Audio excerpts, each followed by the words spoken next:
9:01. Press the button. It's here. What are we doing? Hey, we're live. Hey, all right. Hey. What's up, man? We made it. Happy Friday. Mm-hmm. It's another week. It is not 2035. Dude. It is 2025.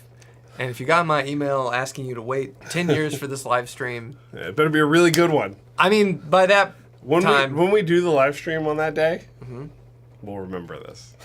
Well, it won't be a Friday. What if it could? It could be. How does that work? I don't know. You gotta look it up. Don't look it up. It's, Ahoy, hoy. ahoy, hoy. Yes. Yes. So. How are you doing, Zach? Fine. That's it? Yeah, I guess. I don't know. I made everyone not come into work yesterday so I could be here by myself. It was kind of nice. You love it. You I love like being by alone. Yeah, you sometimes. do. Yeah. I texted you and it's nothing said, personal. are we that annoying? And I'm like, I know the answer to that, but I still had to ask. Yes. Sometimes. Yes. It's not too bad. But yeah, how are you? It was a birthday boy. Yeah, it was my birthday. Yeah, it was. It's my. I consider it my birthday until the cake is gone. It's like, you know, some people are like, oh, birthday week or anything. I'm like, if you have cake and also Cinnamon Toast Crunch, because it's the only thing I ask for my birthday is a box of Cinnamon Toast Crunch, because that's my favorite cereal, and I will eat it like it's You have a birthday meal too, right? You have a special birthday meal. No. Oh, you just had okay. No, I you Allison know, makes something whatever special. whatever I'm feeling. Okay. But that Cinnamon Toast Crunch is crack cocaine for me. Not good. So I limit myself to one box a year. Of course, my dad gets a box from Costco, which is gigantic. Yeah. Box or crate. Yeah, so there's still a little bit of cake left. There's still a little bit of cereal. Once that's gone, because my daughter was very upset. She's like, "It's not your birthday anymore." She was like really like sad, like legit sad that it wasn't my birthday. I said, as long as we have cake, it's my birthday. So. It's my wife's birthday. Hey, all right, we're so birthday Morgan's, buddies. Yeah. Cancers. Okay, that's right. Let's go. I guess I don't know. Yeah, it's cancer. Okay. Yeah. Remember when they changed? Did they change it? Well, they did once, and they moved stuff around. I don't like that. And I think it changed my mom's sign. She was very upset about that. Oh man. But I'll forever be a Libra, Hey. whether they let me or not. Yeah. But yeah, so the other day, in doing research for just content creation and general things that we do, we were watching some videos from our pals over at Peach. Yes, sir. And dove into a video where they were kind of overviewing Turok. That was, how old was that video? That was 6 years old, I think. 5 or 6. It had Jack in it. Yes. The old guitar player, who was Peach's guy for a long time. Great dude. But the top comment was interesting, and What was that top comment, Zachary? I'm going to ask you because you have a better memory than I don't remember it exactly, but it's spurred the topic for today. Well, it was the gist of it was, don't waste your money on this stuff. It's not going to make you a better guitar player. It's not going to make you a better guitar player, and that led us to the conversation of, I think some people might think that buying new gear or buying nicer gear or whatever will make you better, and that is not technically how it works. Well, how does it work, Zach? So however it works for you. Well, then that's the end of the episode. You want to show? No. But I think like it's a really interesting question, because I think for a lot of people, there is the pursuit of gear and the pursuit of being a better, or not better guitar player, but enjoying, because I think that's also part of the definition. What do we mean by a better guitar player? Yes. It's finding your sound and being happy with what you're doing, not really being a better, because there's no, as John Mayer says, there's no like... there's no prize for being the best guitar player. There's no prize for being... So it's like... But I think that like, what we're talking about when we're getting to this is like, there is a difference between getting maybe a cheaply made guitar that's poorly set up versus like a really nice guitar, like a more expensive guitar that's well made and set up correctly. Yeah. I mean, clearly that will make you a better player because the instrument is easier to play. Yeah. What we're talking about is somebody that says like, oh, I've got a good amp, but I'm going to buy a Turok, and that's going to make me a better guitar player. And that's what that guy was saying in the comment, that that's not what's going to happen. Right. But, and I don't think that the majority of people believe that. And because I ask that all the time. Yeah. Do people really believe that? But I'm sure there's people out there that think if I just get this one next thing, that is going to somehow unlock some just dormant ability inside my heads in hand. Yeah. And that's not how it works. Because, yeah, like you said, all things kind of have to be equal. So getting a killer custom shop Stratocaster, if it's set up right, versus any off-the-shelf, like any off-the-shelf Strat set up right, is it really going to make you a better player? And I don't think so. Well, but I think inspiration is not... Is a different thing entirely. It is a different thing, and I think that's what a lot of people are already saying in the comments. You know, I went from a Mesa Boogie California Tweed to a 2-Rock Vintage Deluxe. What'd you go to from before that? What was my amp before that? Oh, I had my... in your office. Well, you had a couple things. I had a couple things, because I had a Randall RM50, and then I had a Benson Nathan Jr. And I'd say, like, the jump from... And a Carmen Gia. I had, I forgot I had that in there too. Wow, I had a lot of amps. Man, look at you. But I think I think the idea here for me is that it's less that I think that, you know, that buying the 2-Rock's going to make me a better guitar player. Like that guy said, I didn't sit there and go, I'm going to spend this money, and then now I'm going to be a better player. What it does is that it's a sound that I like. Oh. And sorry, my fan was on. Now that I'm really happy with the sound of my guitar, I will play more. And I will learn more, and hopefully that gets me further in my guitar journey. That's what we're talking about. And I think, absolutely. But I think when people make that saying, that's not what they're talking about. They're saying that we actually think that me buying it suddenly is going to make me play better. Like day one, I'm going to plug into the amp, and suddenly I'm like, whoa, I sound so good. It's actually the opposite. You're going to sound worse for a while if it's that good, because it's a different feeling amp, and it's so articulate and so open that it took me a while to get used to it. So that could be the opposite for me. And that's this comment right here basically said what you said. I want to figure out how to do this so we can chop these into like shorts or something. There you go. I'll do like this, because if there's ever a comment on the screen, then you can never see it. Yeah. But basically, they're just reiterating what you said. Yes. About high-end gear can sometimes force you to be a better player, but that's an effect, you know, a cause and effect from the act of getting the new thing, which is awesome, and that has definitely happened to me. It's happened to me many times. Yes. Where I've I've purchased an amp, and it has somehow made me rethink how I approached playing or even dialing in tones, which led me to something else. But there was never an immediate, like level up thing. You know, it's not like getting the Ogma Infindium from Skyrim and immediately you jump a couple levels. You know what I'm saying? Yeah. Get yourself a Gallahorn and start just blasting them bosses. Man, I love the Gallahorn. I still do. It's not meta, but I still love it. But yeah, I mean, I think that's where the people that are making those comments are making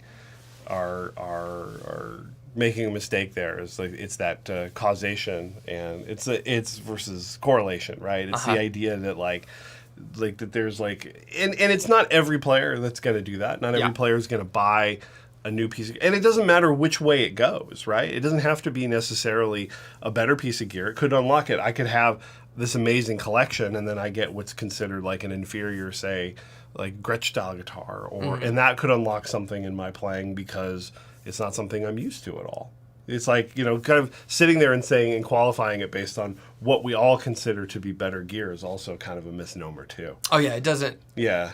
Like I mean, we both firmly believe that 2-Rock amps they're the final boss, as you say, Matthew. Boss, man.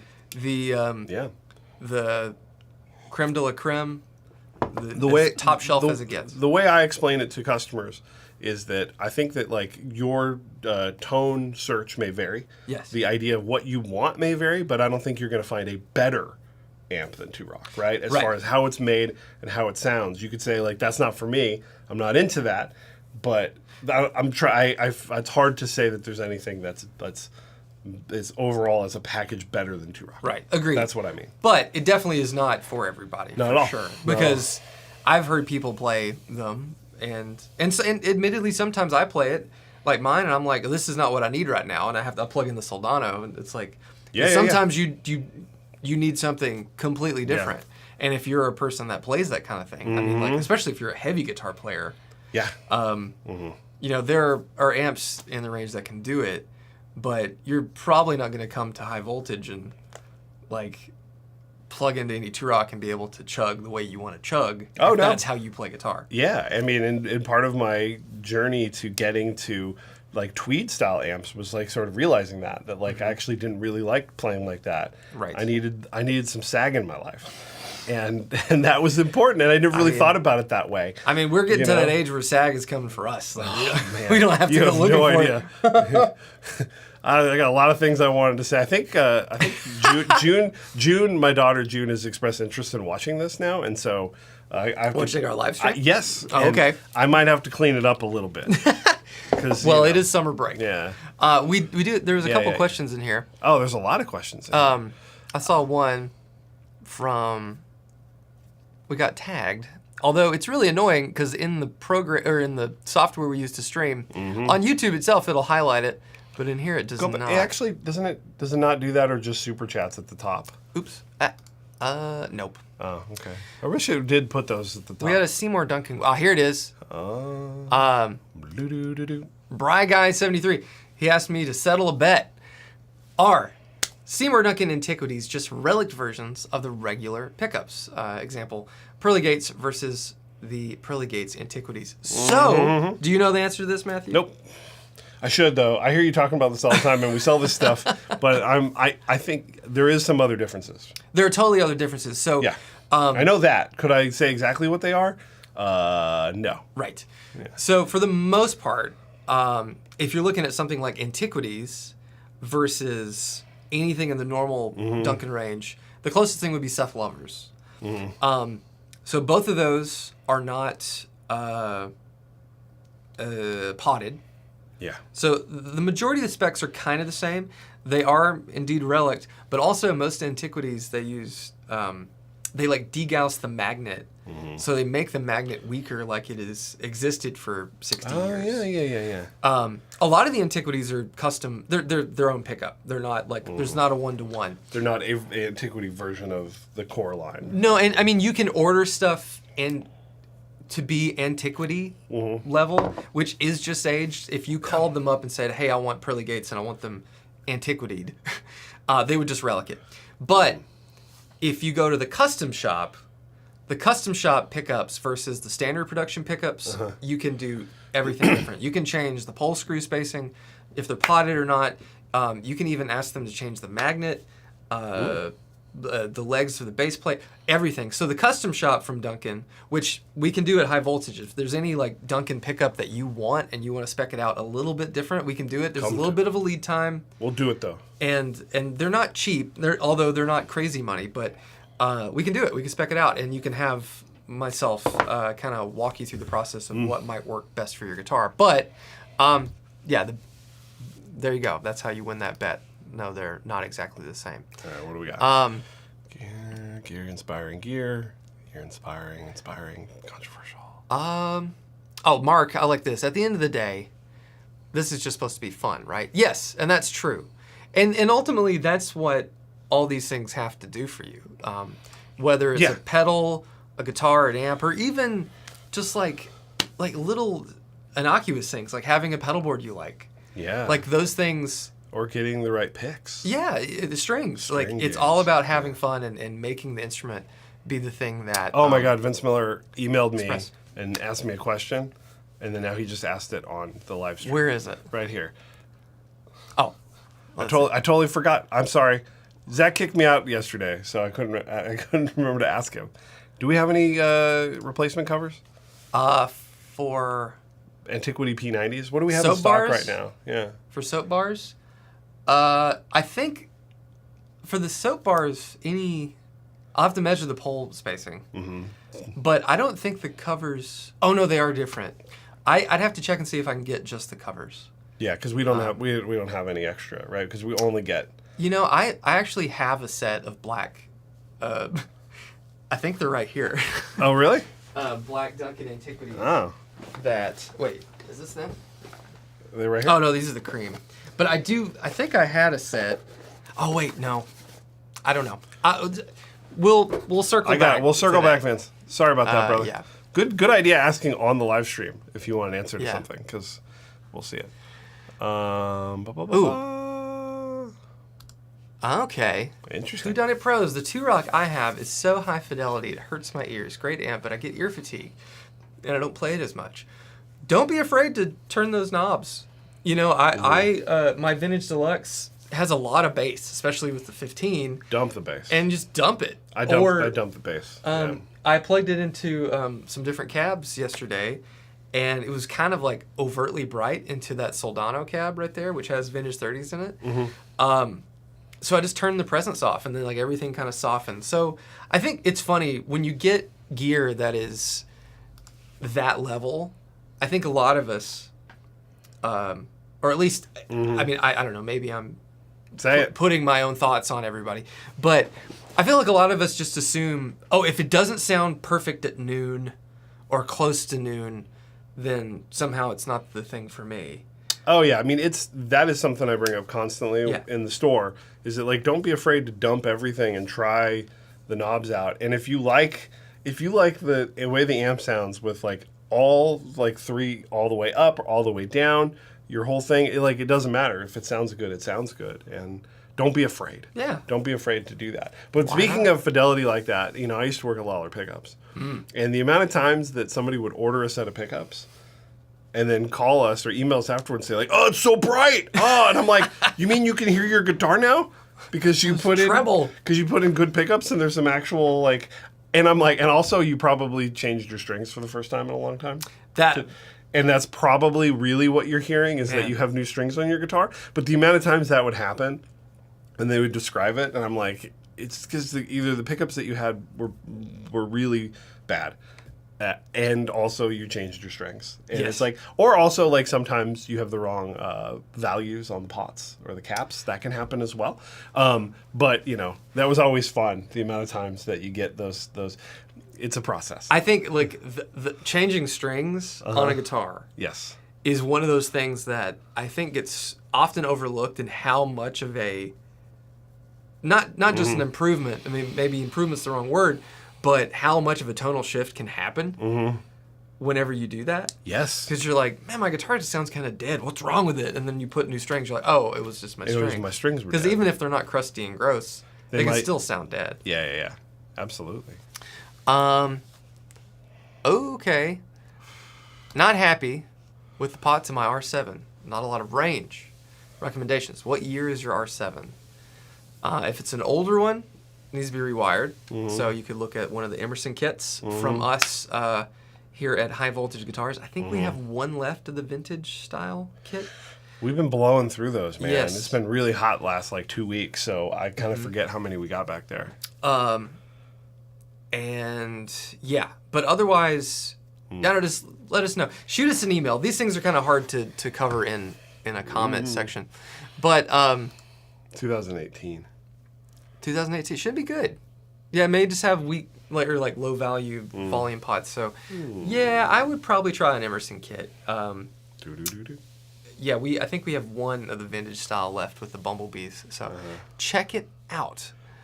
Go up. There's a question I wanted to answer. This one right here. Jedi. Ooh. Jabba no Bada.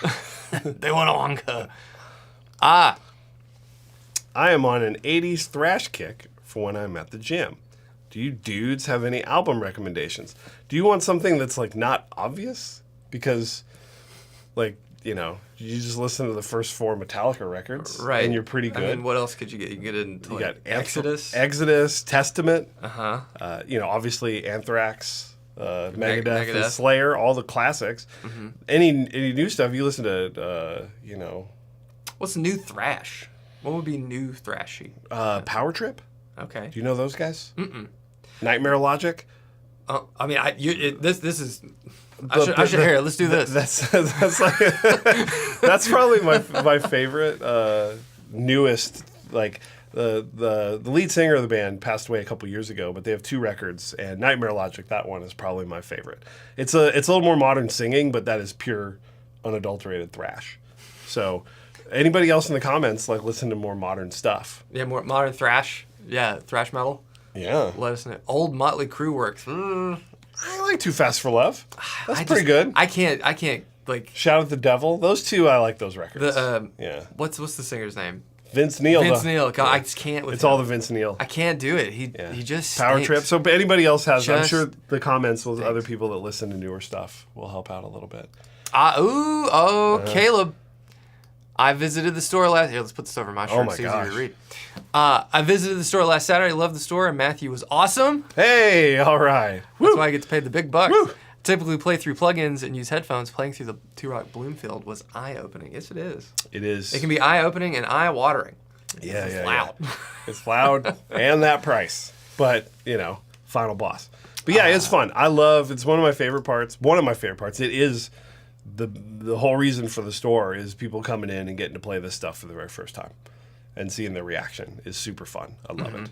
And my favorite thing, from doing this as a pedal maker, as working retail, my favorite thing that I've ever experienced with showing someone is with the Hephaestus and turning the knob from all the way up to 1 o'clock and then hear it go ball.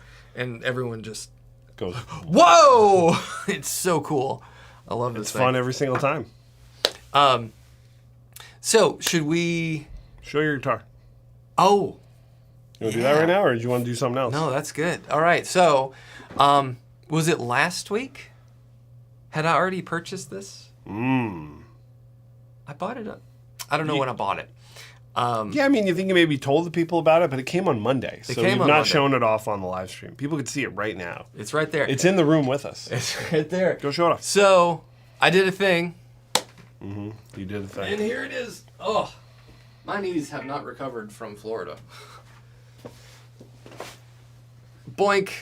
Look at that thing. Look at this guitar. This is one of the brand new McCarty 40th anniversary SC56. Single cut jobbers. Look at the back. Look at the back. It's shiny. Look at the light in that one piece mahogany. So I ordered this from Danville Music in California. Shout out to Danville Music. And it arrived on Monday. And, I was a bit concerned because the whole thought that, lately I've been trying to force myself, if I'm going to have Les Pauls, I'm just have the greatest hits and stop having so much redundancy. Yeah. You know what I mean? Yeah, I know what you mean. Because it's hard, my bit on that always is, if I have a guitar that I want and I get a guitar that's similar, why would I pick up that one over the one that I already had? And if it's better than the one I had, the other one's got to go. Right. That's kind of how I feel about it. Not everybody's way of doing things, but I have to have a reason to pick it up. Yes. So you have an R9 that's amazing. You sold an R8. And you sold the Brazilian. I did sell the Brazilian. So now you bought this. As your son said, you have a lot of guitars that are shaped the same, Dad. Yeah, Graham was giving me crap about it. So what makes this stand out for you? Well, so the first thing was Dylan Adams, I'm going to blame him partially. Absolutely. Was talking about how great it was, and I trust that. Dylan's too good not to trust. Yeah, there's no BS with Dylan. Right? I definitely know people that are incredible musicians that have totally different tastes than me, but Dylan and I we're cut from the same cloth, but he is a much better guitar player than I will ever be. Also, Dylan is not a salesman. Right. And he's not he's a very low-key guy. Yes. So if he tells you he's excited about something, it is legitimate. When you get a text out of the blue saying, you are going to love this thing. Then you know it's real. So this one, I picked it because of the top. It has a kind of understated flame, but it looks it looks like an old Burst to me. Because none of these are 10 top. They're all kind of, I don't even want to say run-of-the-mill because I'm sure this is a hand-selected thing. But. Well, the thing about PRS is that so many of them have these very deep tiger stripe style tops on them. And right after you got this guitar, I went to, on Monday, actually, while it was coming in, I went to our GC here, and they had a McCarty 594 single cut, the previous model to this. And it was you see that flame... on this style of guitar. Top? Oh, yeah. Yeah, okay. And it's just such a PRS. Yeah. And this is nice because it's got a top that's a little bit more of a hybrid of the look and the feel and all the other stuff of PRS, but the top is a little more of what a real Burst would look like. Yeah. Because those tops are very, very... imperfect. Yeah, it's just it's not. Well, not all of them. And when when they do really flamey ones, they look weird. Well, I think not vintage, but I think that Gibson Custom Shop guitars, when they're super crazy book matched, they just it looks like a photo flame or something. Yeah. So, I got this. It weighs 7.7 pounds. It is so incredibly resonant, and I mean it rings forever. I changed the switch tip to an amber one. And that's the only thing you're going to change. That's the only thing I'm going to do. Dylan rewired his to 50s Gibson wiring. I don't mind this. Does it work? It does work, and it's different, and I think that's kind of the important thing. These McCarty 3s are awesome. The neck is perfect. It sounds... I need to make a video about this, because you look at this and go, oh, it's just going to sound like a Les Paul. It sounds like a PRS. It sounds like a PRS. It doesn't sound like a Gibson at all. I mean, it sounds like a great humbucker guitar. Yeah, but in comparison to the black Les Paul on the wall there, this sounds night and day different. Mm-hmm. And I don't know. It's really great. So I'm excited. The new PRS case rules. I love it. And I'm incredibly jealous of you right now. But I guess I can play it whenever I want. You can. It'll be here most days. It'll be here most days. So. But I'm really happy with it. And yeah. So if you have any questions about this, hit me up. Okay. It's like we got some pedal questions in here. Yes. What we got? This one? Yeah, put it up. Would you folks ever consider a standard... Big muff. Big muff pedal in a dual drive format? One of your favorite muff sounds is a Tube Screamer or Rat after. Oh. So I know a lot of people like those combinations. I don't. Every time I've ever used a muff style circuit in a band, because I was in a band that did a lot of like Pink Floyd and stuff, and sometimes I would run it into a BD2. I had a modded blues driver. Okay, yeah. That I would use as kind of like my gain stage, like the always on drive. Yeah. That was back when I had a PV Classic, and that amp needed all the help it could get. People will argue that that's an incredible amp, and I've had conversations with people here in town that talk about Delta Blues and PV Classics. Just raving over them, and I'm like, yeah, they're loud and they work, but that's kind of where the conversation ends for me. Loud and works is pretty good. But I don't really like it like that, so not enough to commit to it. But I mean, the fact is, we make, a Screamer, and the Big Puffed existed, and who knows what's going to happen? Yeah. So we'll see what's going to happen. We'll see what's going on. But one thing that we've talked a lot about is we just don't want to say like, hey everybody, we know you like the Golden Fleece and we know you like the Mjolnir, so here's the Golden Mjolnir, right? Then put them together. Like when we do it, we want it to be very intentional. Yeah. And very like this something we want to create something that like wouldn't exist without like putting it together. That's why the Herculean and then the Extra Hot are stuff that we don't make on a regular basis. Yeah. And so that's like a through line that we'd like to keep going for the most part. So. If we'll come out with some stuff like that one day, if it makes sense. Yeah, if it's something that inspires us to use it. Yeah. Shots fired at Brown. No, what did they make? But they do dual everything. Well, that's their thing. But they like doing that. That's how they start. And that's not. It's like if that gets them excited, then they should make them. Yeah. If it doesn't, it's like that's all it is. It's like it has nothing to do with us saying it's good or bad. It's just what actually excites us. That's it. That's it. You do whatever you want. If it works, awesome. Yeah, I think what we try to do with Mythos is, like, I want everything to work. We have like a no bad sounds mantra, right? I hope everybody has that mantra.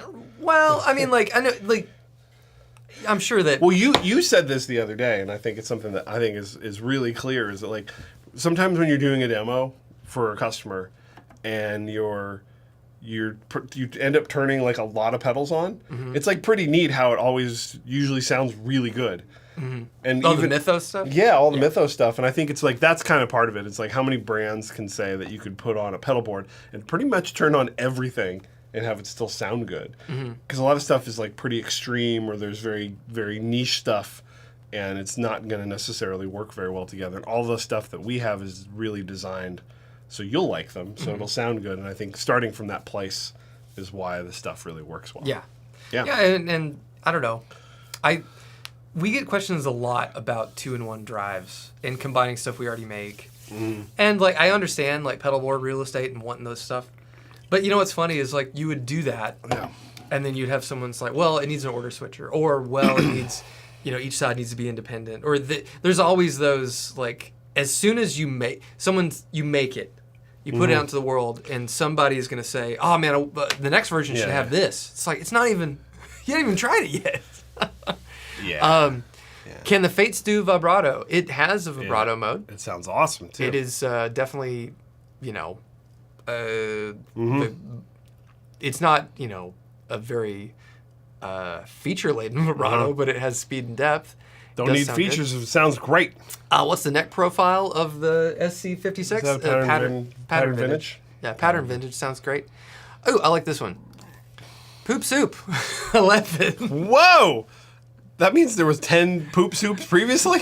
The username was taken. It's like, does that 11 mean something to you, or were you the 11th person that came up with a Poop Soup? Maybe you were born in 2011 or 1911. I don't know. God. Okay. I don't think someone born in 1911 would find that funny. Oh man, but maybe. They born in 1911. Big homie dead, dude. I'm sorry. I mean, I don't know. How old would you be? I mean, maybe you have access to the Lazarus pit.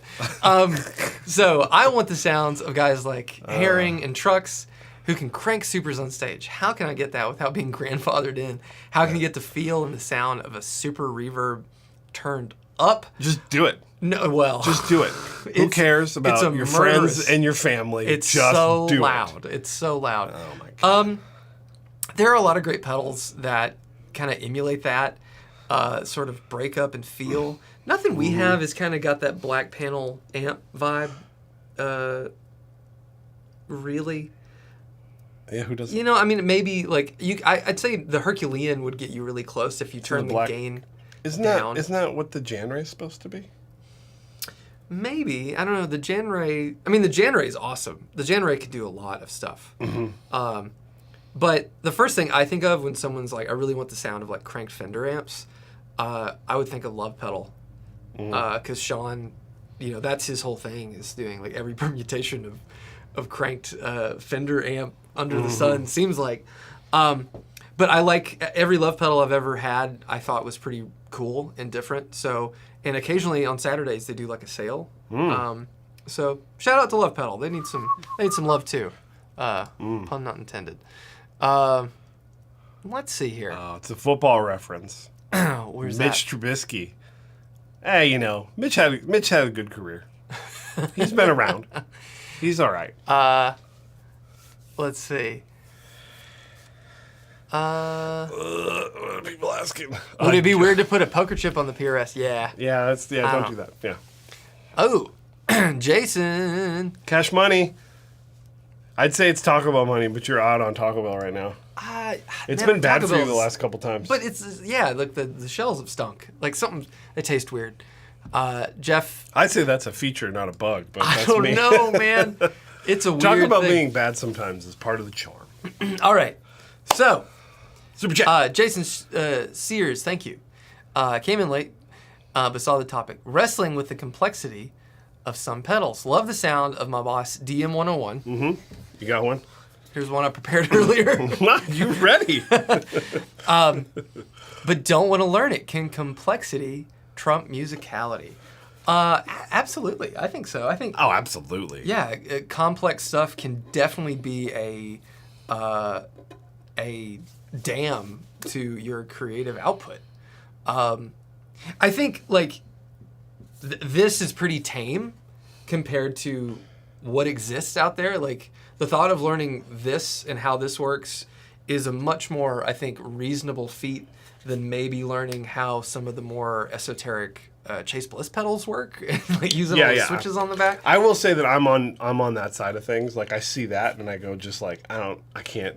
I can't be bothered. And I know it's pretty straightforward once you kind of like think. And I know I have an HX Stomp and an HX1, and way harder to use than this. But on my HX Stomp, I just downloaded all of your presets and I just play the ZZ Topish one. I know. I did make one. I made Meat Patrol, which I bring up quite a bit on here. Meat Patrol is really good. Would you guys want our HX patches? You guys love Meat Patrol. I'm not trying to sell anything. I just want to put them up. Let's sell stuff. No. Cash money. That's like, we made it for free. All right. I'd give it away. Maybe if we ever had like a pack of like everything I ever came up with, I'd sell it. But I think it could be cool. Like you have maybe we get everybody. We'll get Jeff to make his patch, Will to make his patch. You have Meat Patrol, ZZ Topish. I want to make some more then. Meat Patrol. Yeah, no, I love it. I really want the HX Stadium. I do have. I have a Josh Homme one too. So there you go. Yeah. What's that called? Josh Homme. It was just easier. What am I gonna? I was like, it'd be calling it something fun, you know. I could have called it "Suture Up Your Future." The Hame Lama. I don't know. But yeah, Jason, I definitely think, don't write this stuff off before you really give it a shot. And I think it's really easy to do in the guitar space because, you get something that has a lot of features, and sometimes you just go, you know what? Too much. I just need this. Yeah. Or something. But give it a shot. But yeah, I think if what inspires you to play the most is something simple. But if of course, at the end of the day, if you're sitting there and you spend more time twiddling knobs instead of playing guitar, that might not be. Now, if twiddling knobs is your favorite thing to do, you can twiddle your knob as much as you want. But for me, I start doing that too much, and starts going blind. No. But yeah, you're not playing guitar, so like you got to balance those things out because it's fun, but you should be playing. Aren't these just the coolest looking? They look great. Look at you. Here we go. Let's go. There you go, Mr. Corey. It will take away from playing the learning curve of gear. Yeah, But good example of this. Since we have a store and we hear about this a lot, people look at the two rocks and immediately go, too much. There's so many switches! So many switches! And I have to explain that once you understand what they do, it's very intuitive. You know exactly what it's going to do to the tone. There's some amps designed that there's all kinds of stuff going on. I'm not going to name names, Mason Boogie, and other brands. And it's hard, I think, and I don't think Two Rocks like that. I think it's very clear on there what's happening. And you don't get Apollo shuttle. And you don't get lost. It's like it's all right there. So don't be intimidated. Because if the knobs do exactly what they say and you can dial the tone in, then it'll be fine. Doesn't matter how much is on there. It all depends on what you're trying to do at the end of the day. Carmen Gear rules too. That's 3-knobber. Yeah. Tricky Trav. Lunch. We'll get it. We're not entirely sure what we're getting today. You want to get? I don't know. I don't know. I mean, it's been Taco Bell Fridays for a long time. I'll eat ice cream cones. We have Cinnamon Toast Crunch here. What is the best cranked amp tone that I've ever heard? That you fellas like or have heard? I mean, like ever? And is this like that we've been in the room with, or is it like a live show that we went to and we heard Cookville? Man, nothing good out of that. Might be someone I know, actually. We're live. Oh, it's fine. You want to answer the phone? No. You're like, dang, you never know. It could be good TV. I could have won the lottery. Oh my gosh. Are they in Cookville? I don't know. So maybe we say best live crank tone we've ever heard from someone else, and then the best crank tone that we've ever had ourselves. Oh, okay. Can you think of that? Yeah, sure. Okay. Yeah. Well, so I think probably the best live tone I've ever really heard. Mm-hmm. And I know it's going to sound so cliche, absolutely. Lay it on me, big homie. I saw John Mayer a few years ago. What is that cliche? I know. People love that shit. I know. But it was Morgan and I. We were like on the floor at Bridgestone. Didn't you like, say we were standing up? You started crying. You teared up a little bit. Well, that was when Chris Stapleton came out, and he started singing, and it just like hit my body, in a way that I was not mentally prepared for.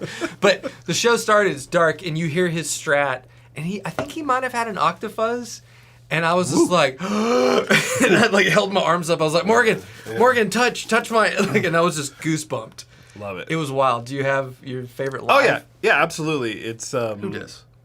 What is it? You want to check first, real quick? I just want to. You talk. I can read my voicemail, so. I know, but we're having a conversation. No, I'm listening. Yeah, a little bit.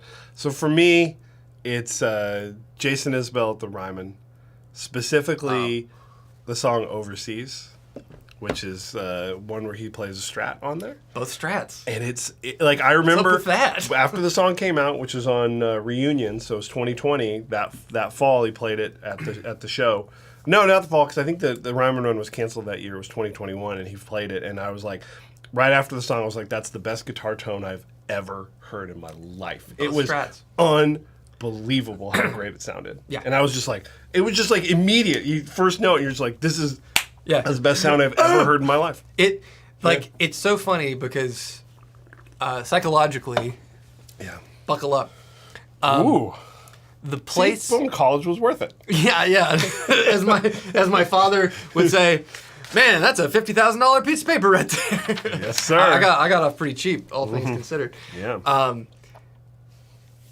The place in your brain that. Wait, kids are watching. You experience a lot of pleasure in your brain in a similar place. So, like, where you get goosebumps is, like, other things. Forgot the kids are watching. No, there's no kids watching. Graham might be. Yeah, we need to know, like, somebody, if Graham and June are watching, I got to get that text a little early. Right. So I know what we can talk about. So, best in person tone. Like, that you Mine's heard? Mine's not fair. No, that you played. That you played? Yes. Why is it not fair? Because it's just, I'm just a lucky guy. Because you played a burst? Well, I played a burst through a 1969 Marshall full stack. Okay. Super tremolo. 100 watts. It was basically a 100 watt JTM 45. Mm-hmm. I mean, it was everything. It was awesome. Amazing. Honestly, like, that sound has been in your head, ingrained in my head from when it happened. I've never recovered from it. But what about you? Lawler pickups. Oh, Jason Lawler owned a 1962 Vox AC30 and a modified 67 ES330, and that's the best tone I've ever heard. When I played that for the first time, I was like, this is everything. Absolutely everything. And have I been chasing that tone? No, because I'm like, I can't buy that amp. I could buy that amp. I could buy that guitar. I want one of those guitars. But to me, like, that was the best tone I've ever heard. Mm-hmm. Just absolutely incredible. Yeah. Incredible. I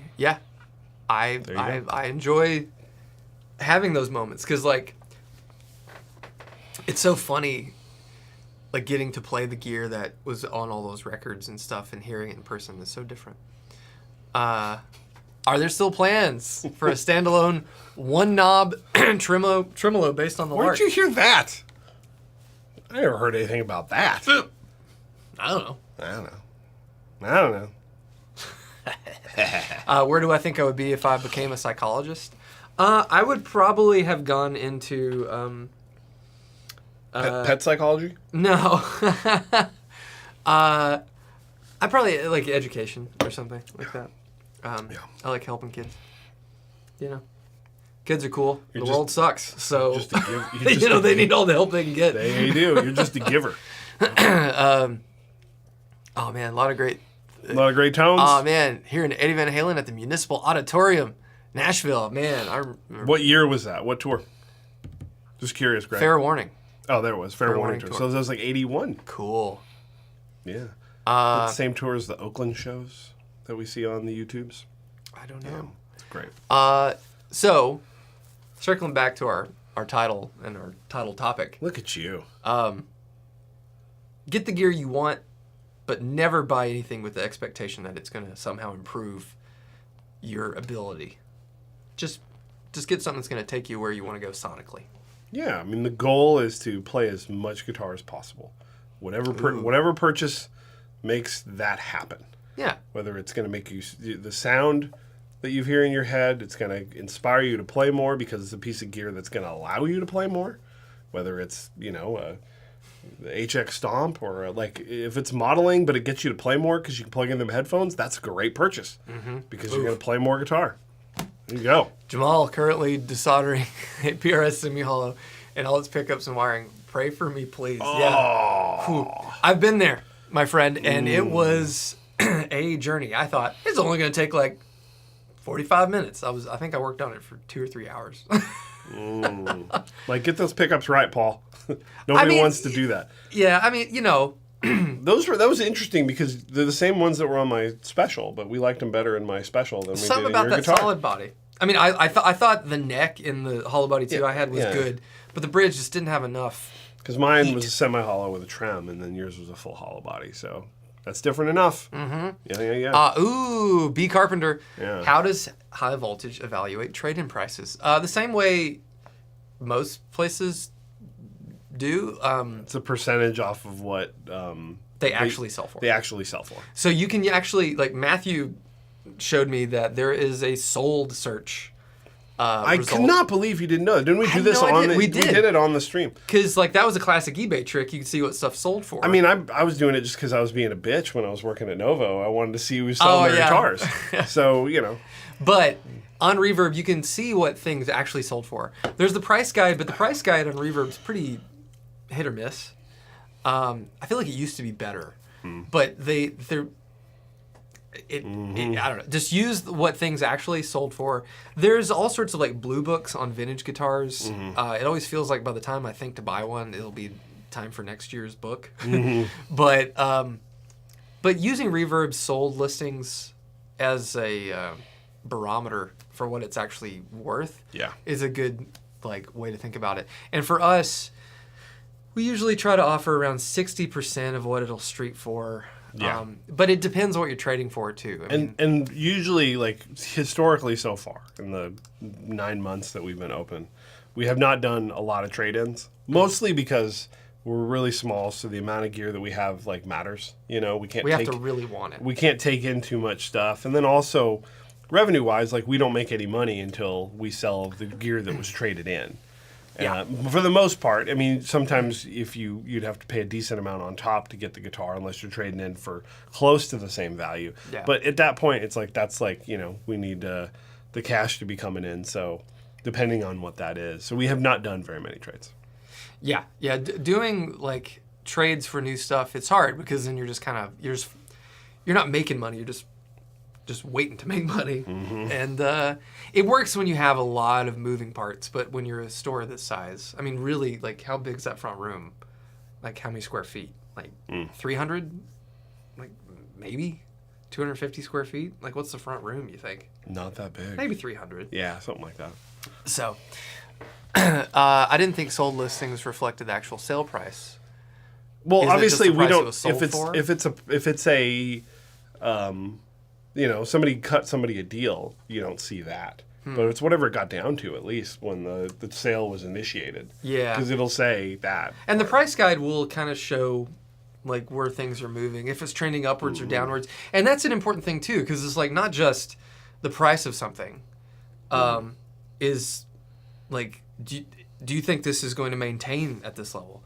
Are these things going to, go out of fashion and then the price is going to go down? So there's a lot... Getting used stuff for the most part, it's a headache, and I don't like it unless it's really high end. It's just hard. Yeah. Let's see. UPS delivered your Chupacabra. All right. USPS. USPS. Can we try it out? Awesome. Usbus. What up, chat? Fat sea turtle. All right. I recognize your icon, but I never realized that was your name. Right. So we got about 9 minutes left. Fire off them questions. Yeah, so any last minute questions? Did you have anything you wanted to get out to the people? We still have extra hots. If you want to get an extra hot, extra spicy, we still have a handful ready to go. What's the difference, Zachary? Because everyone keeps asking. They look different. That's it. Yeah. And they have a little more bass.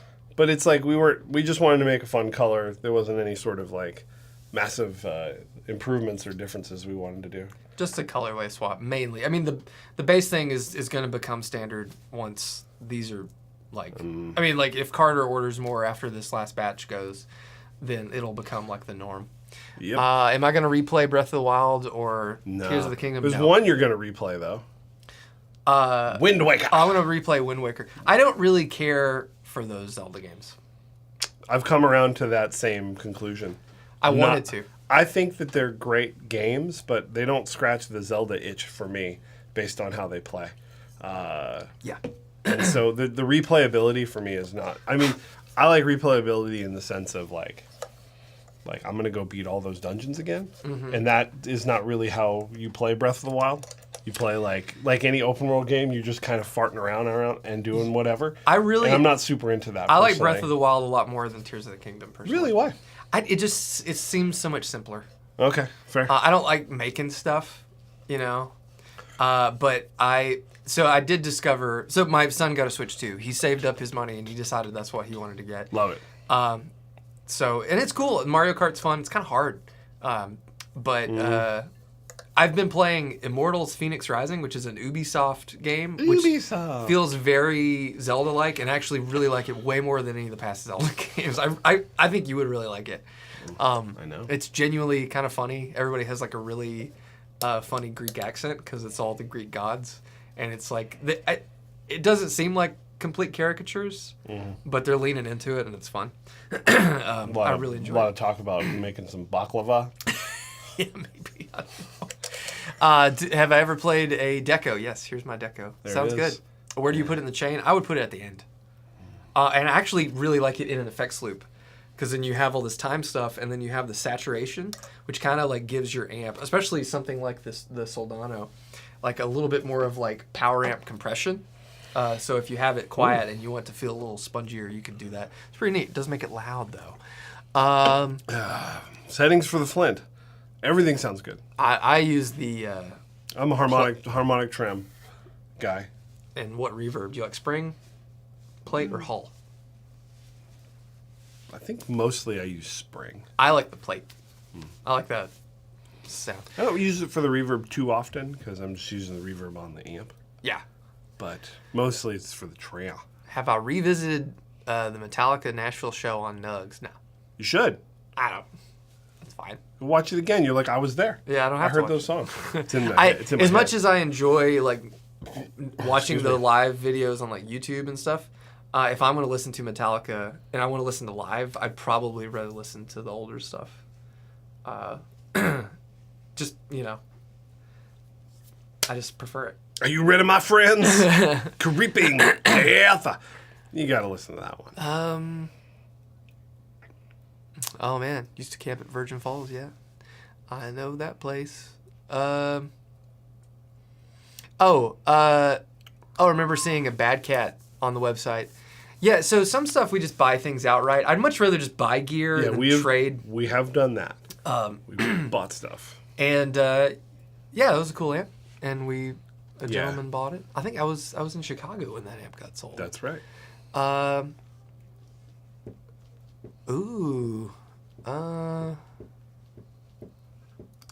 That's an interesting question. Excuse me. Do vintage guitar trends cause increased volume at repair shops? I'm looking to have work done and gotten turned away 4 times this year due to capacity issues. I think everyone's kind of overrun with work as far as like shops. I know a lot of shops will like shut down their intake. But I don't know about trends. I mean, like, I do think you'll see trends like rubber bridges was a trend. Things like that. But hard to say. It depends on your area as well. Jason. Any plans to add another type flavor fuzz pedal to the current lineup? What are some you'd like to add, if any? We have plans. I've prototyped stuff. We always have lots of stuff prototyped. There is one thing that will be here this year. That is a fuzz. And then there's a lot of prototypes. Doing like homages to classic circuits is something we've toyed with, but I made like a super fuzz You did thing. I liked it, and he liked it. I wasn't too crazy about it. So so many of the bands I like are Super Fuzz bands. Yeah, but Super Fuzz, you want to crank Marshall and then you hit it with Super Fuzz. Yeah, just to give it that sizzle. I don't think that's a good like at home like bedroom player fuzz. No, personally. That thing wants to scream. People might argue with me, but at least the one we made, I need to like dive back into it. But I have a lot of ideas. I mean, there's always a lot of ideas. Time I don't have a lot of. What are my thoughts on the TremLord we're selling? So the TremLord is the orange amp. Oh yeah, and it sounds like TremLord. It would be, I don't know, like meaner or something. It's not. It's a really killer, like clean to mid-ish gain orange amp. It has a good tremolo with 2 speeds. I don't have the foot switch for it because you can like go between 2 speeds. You can probably find them, but it's a great amp. It's a little heavy. Oranges are kind of heavy, but it sounds great. It's pretty loud. It has switchable wattage. It's very, I mean, I wouldn't have bought it if I didn't think it'd sound good. I do think I might have paid a little too much for it. But if you got a little bucky on that show. Yeah, you bought a few things. Yeah, you were excited. Yeah, it's fine. You know, but if you're interested, let us know, and we'll work as best a deal we can. Because anything in the store that's used, I want it out of here. Unless it's consigned, then I don't want to just give it away. But yes. What else we got? Oh, Jason. Josh. This is a big question right Josh. now. Josh. I run through a Fender Hot Rod Deluxe. What amp should be next for me? I can't afford a 2-rock. Looking in the 15 to 2000. What do you want it to do? You want a better Hot Rod Deluxe? You want something new? I mean, we're always a little self-serving, right? That's the whole point of this. Dr. Z. Money. Give us some money. Honestly, like Dr. Z. I was going to say, just get a Maz 18. A Maz 18. Maz 18 rules, and it does everything. And it's not going to be as loud as a Hot Rod Deluxe, but that's okay. That's not a problem. I think Hot Rod Deluxes... I had a buddy, and I've said this before, and we would try stuff, and if there was a hot rod and we were trying guitars, we would always go guitar shopping in Nashville like every other weekend. We'd plug into that, play it, and be like, oh, this guitar sounds pretty good. And he'd go, yeah, you want to try it through a real amp? Which I know is kind of mean, and that's like the best-selling line of tube amps of all time, the Hot Rod series. It's the right price point and the right name on the amp. Yeah, it works. But I don't think they sound all that great. I mean, they're fine, right? But I think you should, explore Dr. Z. And if you're curious and you want demos, this goes for everybody. Is there anything at high voltage that you're interested in? You want to hear it specifically? Let us know, and we'll make a video for you. And you can pick who you want to play through. If you know the stylings of Matthew, I'll give it to you. You got like the power hands. Power hands. Blues dad. Such strong hands. Jeff is Americana finger pick. Jeff can do a lot. Jeff's very talented. If you want some touch. Jeff got the touch. Jeff got the touch. And we have young William back there too. Yeah. To get to your how would you describe young William's taste in guitar? He's big. Yeah. He's a tall guy. He's like a good alternative rocker. Yeah. Yeah. I don't know. I haven't heard him play enough. What would the Gen Zs? How would they describe their guitar journey? I don't know. We'll get him on here to describe it to us. Yeah. Yeah. You nailed it. I want a real amp. Yeah, I know. I'm not trying to. But I like the Maz 18 is just really, really versatile. And so that's I think the Maz versus the Carmen. The Carmen, you got to love that sound because that's what it does, is that sound. A lot more tone shaping on the Maz. Yeah. Ooh. Yeah. Gibson Standard Les Paul versus a Heritage H150. Would love to know your opinion. Between, I know we got to go. Get a PRS 594 S2. Yeah, I mean, yeah. If I had to pick between those two, I haven't played enough Heritage to say they're a lot better or not. I probably prefer the Heritage. Okay. Versus a standard Les Paul. Yeah. I think the standard Les Pauls are okay. But I think the Heritage just have a little something extra. Honestly, if you said, hey, I need a Les Paul and I have, 2000-ish I mean, well, I guess both of those are going to be closer to $3, but I'd probably buy one of those inspired by custom Epiphones. Oh, okay. And just like take it and get the frets really dressed. Get that new Jeff Beck one that came out. That's this cool. Week. That one looked cool. Yeah. I don't birthday buddy, Jeff Beck. Me and Jeff. Birthday buddies. JB. Yeah. Anything else? Ooh. Does the Maz 18 do decent at low volumes while kids are in bed? It has a master. Yeah, it works. Yeah, I think the masters on the Two Rocks and the Dr. Z's are really nice. Yeah, I think most of these have post-phase inverters, so they're pretty good. Yeah. That'll work. Yeah.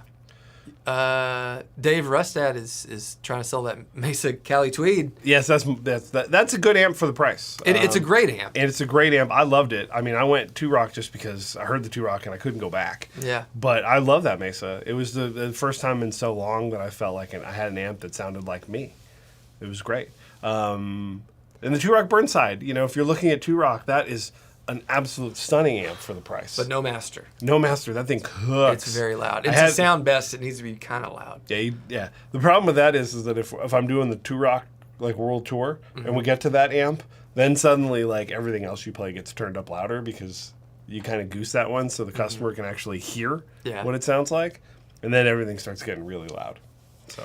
What's Dr. Z upgrade from a Blues Deluxe? I mean, Hot Rod and Blues Deluxe, basically the same amp. Just Hot Rod has one more gain stage. Yeah.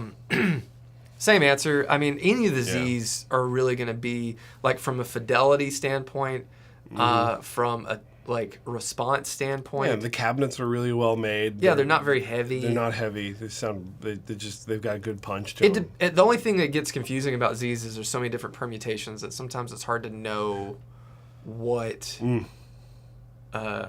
one to go with, but you gotta come down here and play them all. You do. I mean, that's the best thing to do. Lunch fun. Oh, Jared, the handsome young Jared. There he is. Thank you. Heart. Subscribe. Oh, are we going to Guitar Fest at Sweetwater? Do we ever get invited to that thing? So you have dipped before, right? I used to get invited. Oh, right. And then they realized that you weren't a fancy enough content creator to get invited? Well, I mean, Dipped in Tone does pretty well. It's not crazy. We don't light the internet on fire with our numbers. But, it's a prominent guitar podcast when we're doing it. But they invited Rhett, and Rhett was like, hey, you should come. And I sent him an email through Dipped, and I was like, hey, it's Zach from Dipped. I came a while ago. I'd love to come again if you'd have me. And I think the last time I came, they just gave me, I don't even think they comped my room or anything. I think they just let us come. And I wasn't expecting to get comped anything. I was just hoping to get an invite. And they told me we didn't talk about gear enough. Oh. So. That's hilarious. No. So you didn't? What did you talk about? Is hot dog a sandwich? Like, what did you guys talk about? I don't know. I guess talking to Paul Reed Smith and Joe Bonamassa and Eric Johnson and all those people is not. You're not selling gear. I guess not. Yeah, whatever. So whatever, it's fine. Amp for bedroom playing only, not a gigging man. Brandon, get a modeler. Just get a modeler. No. He wants an amp. No. Get a Catalyst or a Katana. There you go. Katana, actually, a really good choice. Great. They're both great. Great choice. They're all great. Dad's got one in his office, and it's great. Yeah. What happened to Dipped? It's still there. We just. When's the last time you guys did a Dipped? We have one in the can. It's ready to get uploaded. It'll go up hopefully Monday. But I went on vacation. Addison went on vacation, and Rhett went on vacation. Well, he didn't. He went and did a bunch of bike races, so he wasn't relaxing. I was like, I mean, you say vacation, that man's sweaty. Yeah, he was sweating. He did 100 miles on some race. I'm like, geez, oh man, that takes a long time in a car. But we're getting back into it. The real way to know what's going on for Dipped is to be a patron, and then we post on there as best we can. There's going to be a gear swap meet at Eastside Bowl next month. Oh, that sounds fun. Yeah. Is it worth going to? Always. I don't know. Anything gear related is always worth going to. Go look around. Because it's it's fun. Just a bunch of crap. You walk around, get a hot dog, buy yourself a DOD 250, and go home. Yeah, Great. What's at Eastside? Great day. Do they have food at Eastside Bowl? I don't know. They have to, right? Yeah, they got food over there. Yeah, probably nachos and stuff. I want a hot dog. You gonna go to Five Guys today? Yeah. Oh, heck yeah. The store opens. Oh, crap. The store's open. And I'm expecting a call from some friends in the UK. Oh, right. So, who's calling you? Can't say. Should I know who's calling you? Yeah. I've told you. You just forgot. Oh, no, now I remember. Yeah. Oh, wow. Man. So, anyway. Is that it? I think that's it. Happy birthday, Matthew. 45. Happy birthday, Morgan. Not saying. And anyone else's birthday that's happened this week, happy birthday to you. Mm-hmm. And if you ever have a birthday, happy birthday on that day as well. If you ever have a birthday. Yeah, on your next that one. That covers everyone ever. If you make it, happy birthday. If not, you're dead. So, hit us up on mythospedals.com if you want to learn more about the pedals or you want to check anything out. We have a lot of things in inventory. We need to probably double check our inventory on mythospedals.com. We have everything but golden fleeces right now, I think. Yeah. And y'all clear us out. And y'all clear us out. High voltage guitars. We've sold a ton of guitars lately. Good Lord, we got wiped out. It's been crazy. Yeah. But if you're interested, like I said, in anything we have in stock, if it's a guitar, if it's an amp, whatever. We got it. Give us a call. It's either going to be Matthew or myself that will answer. Just call if you want to talk. And if you just want to talk. Ask us about anything. Whatever. And if you need a demo, you want a demo, anything. Anything we got, just let us know if we can help, and we're here to help. Literally whatever you want, we'll do it. Yeah. Maybe. Also, if you're in town, it's hot out. Come hang out in the store. Yeah. I've got fizzy water. You can just come and hang out. I say this to everybody that walks through the door. They ask them, hey, can I try that? And I go, you can play every single guitar through every single amp if you want to. But we close at 4. And during the week it's hard because there are 2 businesses beside us. That's true. And my office is right next to it. You're getting blasted. Sometimes the other day you're like, you gotta much. turn down, bro. And I'm like, man, we got a heater going here, bro. Well, there was a phone call. I see. The guy was loud. Mm-hmm. And so yeah. Like, I appreciate wanting to try everything, but it's still like you guys. I want somebody to come in and say, I'm gonna play every guitar through every amp. Get here at like 10 o'clock.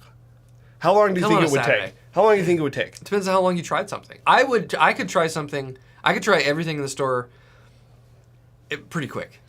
I would know by playing just like a D and a G chord, I think. Pretty quick. Yeah.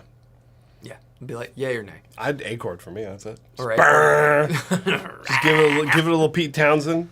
I love the Pete Townsend. A little Townsend Angus chord. Young, and you're done. The Pete Townsend chord rules. Oh, it's just all A's. I remember my dad taught me that, and I was like, this is cool shit. Yeah, it's neat. That was great. That's how my dad always did things. Like, here are your guitar lessons. And then he'd show me something and be like, all right, I'll see you in 6 months. Just work off that. Yeah, play the chord for 6 months. Well, he'd just show you stuff that you could transpose and like you could work on in a lot of different ways, which is a great way to do it. Yeah. So, thanks, Dad. All right. Bye, everybody. Thanks for hanging with us, and we'll see you next week. I need string cheese. Ooh. Yeah.